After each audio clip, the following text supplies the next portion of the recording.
Hello everyone. I actually had a request to do a video for YouTube, and I have Mr. Lane with us here, and he wanted to do an interview. Now this is the first time I've ever done an interview before, so I don't necessarily know what he's going to ask me, but I'm assuming it has to do with education. Yes. And I'm really honored to do so. So we're going to get going here. He's going to ask me some questions and try to keep it to under 20 minutes, but can't promise anything. So, okay, so.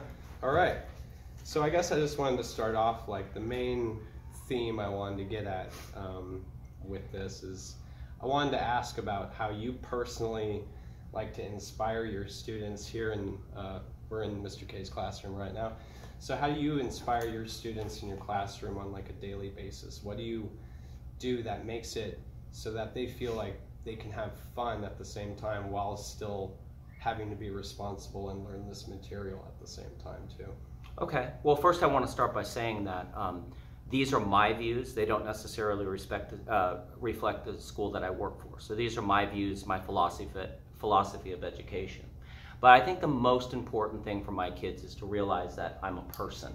Yeah. When I was in school, I was a very difficult student. So I had some issues that prevented me from doing my personal best. And when they come into the classroom, I want them to realize that I'm human and that I made mistakes when I was a kid, and I wanted them to realize that I was like them and that I want to give everyone a chance. Right, so you tell them those stories. I tell them the stories. It's a big part of my life skills because when I was in school, a lot of my teachers, which a lot of teachers are, and there's nothing wrong with it, they loved school ever since they got into school. It was like they were the top students and everything went well, and that's why they got into teaching. Right. I did it the opposite. I had a really tough time, and I had a few teachers along the way that took the time to talk to me about life and about how I was capable and valuable. And I think them knowing that makes me a person, and it also gives everyone in the class the opportunity to realize that everyone has a chance, because anyone in fourth grade, and trust me, if you've been in my class, you know, was ahead of me. My academics were really low. I had a lot of behavioral problems, and because I didn't feel good about myself, I took it out on other people. So when kids come into my class, how I inspire them is to let them know that everyone in my class is valuable. And I don't look at things like reading or math or anything. What I'm looking at is them as people. Yeah. And I think that's something that education really needs, is to realize that we're dealing with children. And up on the board here, you can see that, you know, they are the future of the world. So when Mr. Lane and I are sitting in our rocking chairs in about 20-something years, you're a lot younger than I am. Yeah, but hopefully not 20 years for me. But what's going to happen is that they're going to be in charge of the world. And I want to make sure that they feel capable of doing that. And all of them, all my kids in my class, have special gifts. And sometimes it's different than the gifts that other kids have. So what I do is I take the time to really get to know them. Thank you for doing that, because I think that is so important.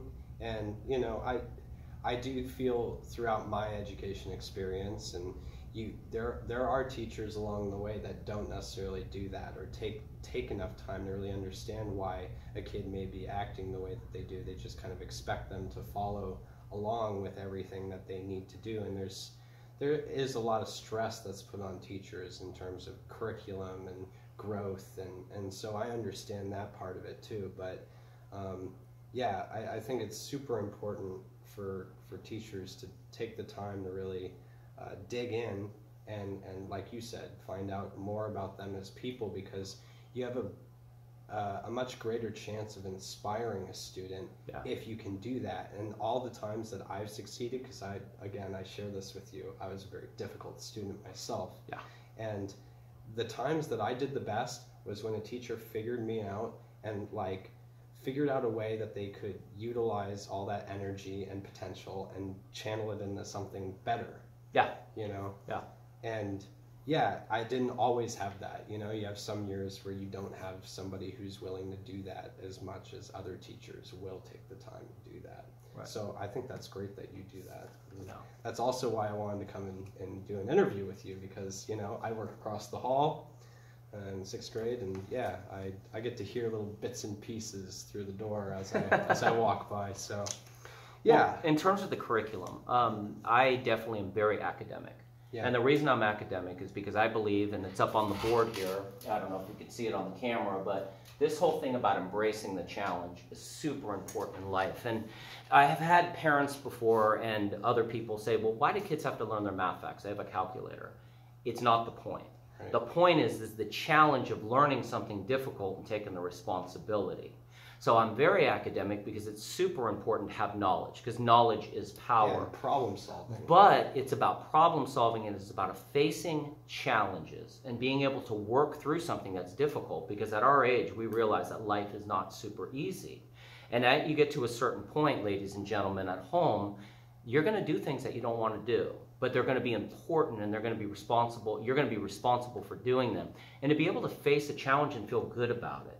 We were doing keyboarding today, and you know, for some kids it's really difficult. And I told the kids, I don't care if it's difficult, I don't care if you struggle with it, don't quit. Right. Don't quit, because that is the secret to being a hero, is just to get through the challenges of it, even if you're not the best, because very few of us are the best at anything. And that's the point. It's just if you could feel good about yourself. And my philosophy is personal best. You do the best you can at what you want to do, you're going to be a champion. Absolutely. I tell the story about Michael Jordan all the time. Michael Jordan was cut from his high school basketball team. Right. He showed up the next year, and he became one of the best basketball players in the world. Well, what if Michael Jordan would have quit the first time he got cut? We would have never heard from him, about him. So it's basically, that's my philosophy, is that you come into my classroom, I'm going to treat you fairly. I know when I was a kid, there was a lot of times I had a reputation of being the bad kid. And I walked into the class and I was the bad kid. And I knew the teacher knew that. And it was painful for me, because even when I tried to be good, there was a time where I would be stereotyped. Yeah. So the kids that come into my class, they are considered equal. And I treat them the way they act. And I try to teach them as they're having challenges, because we all do, teachable lessons. I don't throw kids down in the office. I always tie a life skills lesson to it, because that's what made the difference with me. It's like, I don't want to know that I'm bad. I already knew that. It's like, what am I doing that's not working for me? Right. And in my class, I won't allow children or anyone to do the wrong thing, because that's not fair. That's not being a good teacher. Yeah. A good teacher will recognize. Well, it's not fair to the rest of the class. That's right. That's right. But yeah. especially to them, because they need to know that there's a better way of doing it, and to be able to have the life lesson involved with the consequence, because actions do have consequences. Yeah. But they have to be appropriate and they have to be fair. Absolutely. Well, that actually kind of brings me to the next question I wanted to ask, which was about your life skills theme. And you have on YouTube that you were the life skills guy. Yeah. Yeah. How do you use this theme and throughout the year as you teach your students? And what kind of, do you have any giant projects that you do with it? Okay, what I'm going to do is I'm actually going to pick the camera up and we're going to experiment here. I'm going to kind of show you my life skills here, and I'll talk to you about it while I'm doing it. So here we go. First of all, this is really important. I came up with this. This is called my star chart. And the star chart here is basically, when I was in school, if you had your name up on the board and a mark next to it, you were in trouble. This is the opposite. What I'm doing is I have all the kids' names up there, and every mark next to their name is a time during the day that I verbally recognize them for doing something important, doing something good. Now, there's a lot of compliments up there, and every once in a while I don't get to a certain number of kids, but I try to. Yeah. And this is me recognizing what I'm looking for, and this is a star chart. Well, how I teach the kids about the life skills is, one is the learning skills. So I'm going to go up here, and up here is the big 5. And the big 5 are my learning skills. So we talk about these learning skills, and it doesn't matter if you're in California, Japan, any place in the world. Those active listening, following directions, on-task volume, and good choices will work everywhere.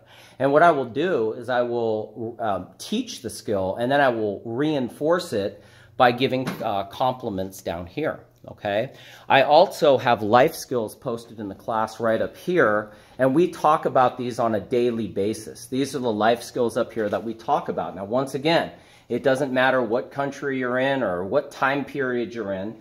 These life skills right here of respect, responsibility, teamwork, attitude, organization, problem solving, and personal best are what the kids really need, and adults as well, not just kids. Yeah. But these are really important, and the big one is the personal best. I think a lot of people tend, like, after they grow up, they They think, oh, I got it all figured out. Yeah, yeah. And they stop taking that time to work on themselves more personally and about all of those things up on the wall there. Right. Now, coming over here, this is kind of the board, and you can see most of my board here is filled in with life skills. And the most important one, and the one that I really, my first one, now these have kind of come over the course of many years of teaching, but the one up there with the roads of the which path am I choosing, that's the one right there. That's the one. It's like, what path are you choosing in life? And it is a choice. And what's interesting about that road that we talk about is the road on the right side, that looks easy at first.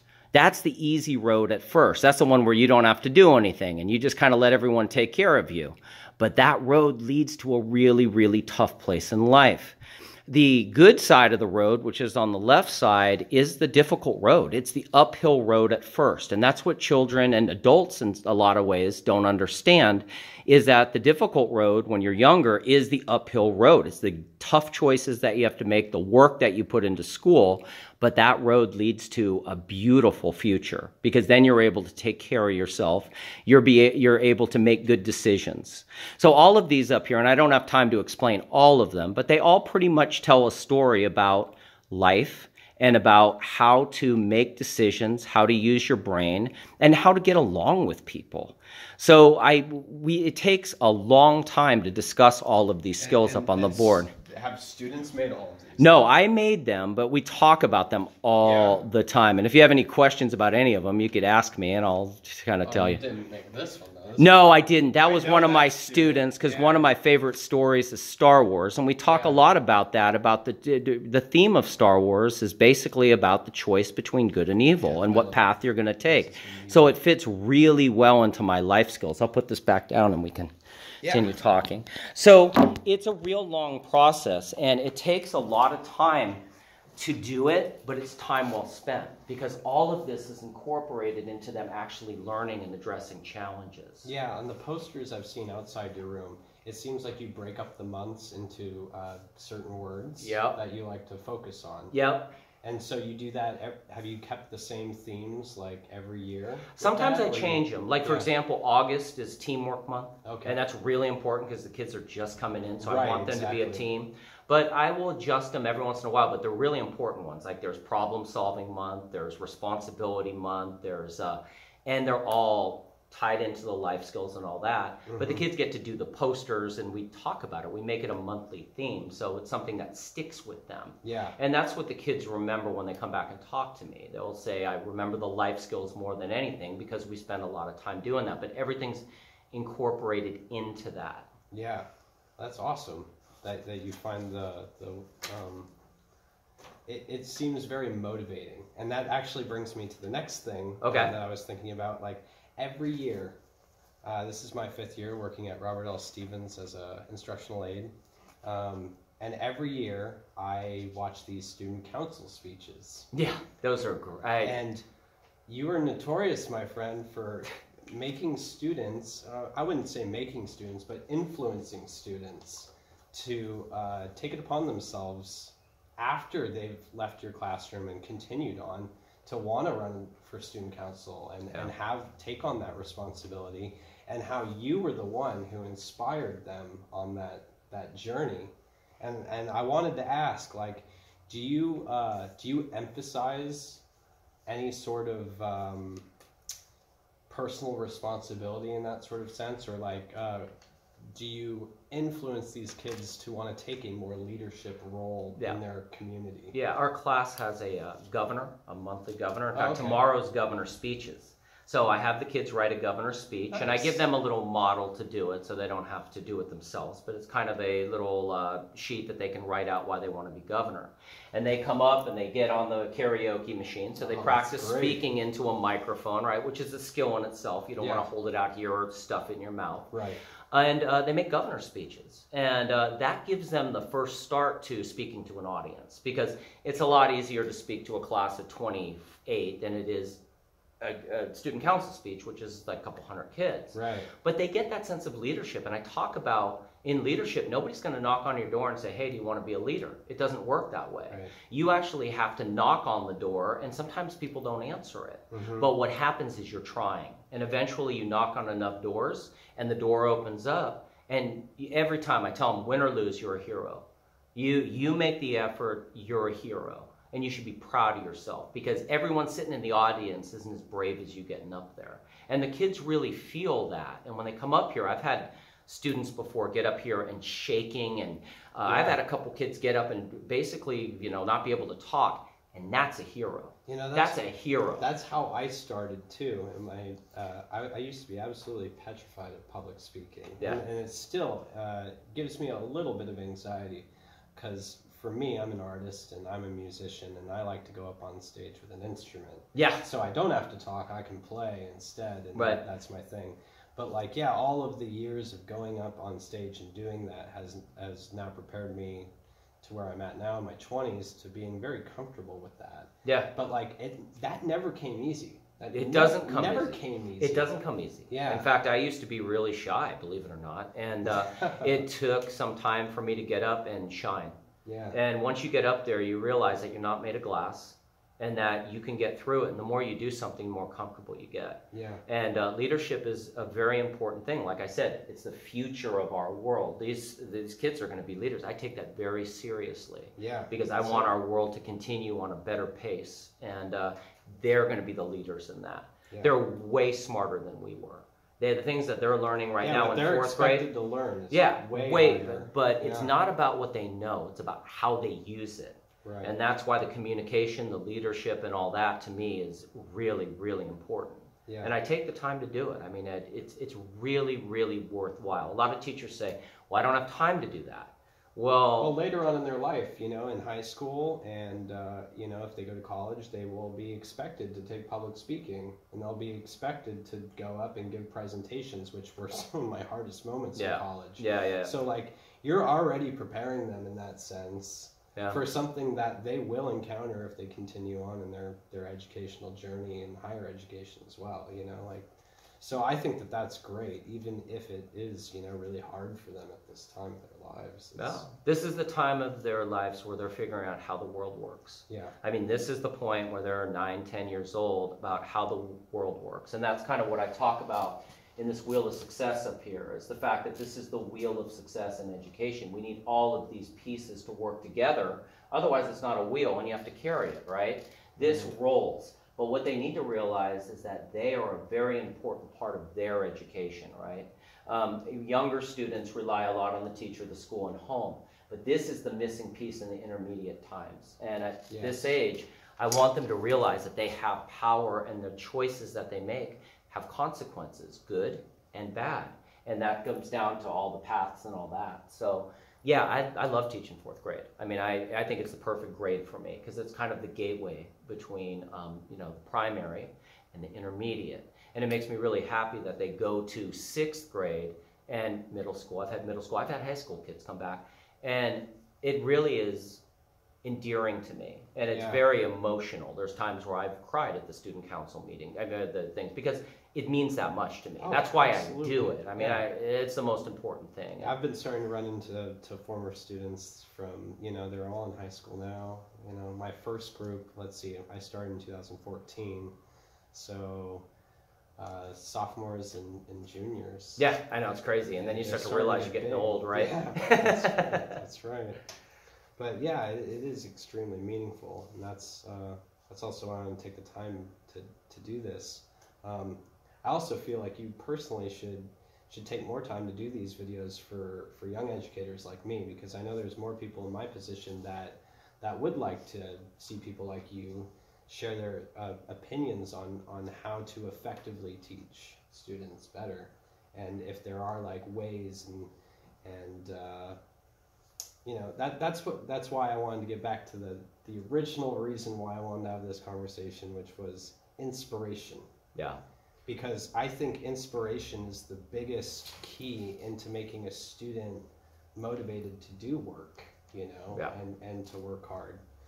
Because without that, it's really hard. You know, it's almost like painful for them to just have to sit here and go through those motions. But if there's like some sort of meaning attached to it, and if you can tie meaning to that and something that they even personally care about too through projects and whatever, that really could elevate their chances of succeeding in school. Well, to answer your question about people who are getting into education, I could tell you it is the most rewarding thing you could ever do. Yeah. I mean, it is absolutely the most rewarding thing that you could ever do, because you are influencing the future.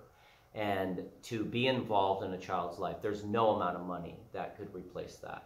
And plus, you also have a really good life in terms of you have a lot of time off, so you can pursue your interests. I like to travel. Yeah. So, you know, I've traveled the world, and you'd probably be into the music thing. So you could have another kind of hobby type life that you can use in your classroom.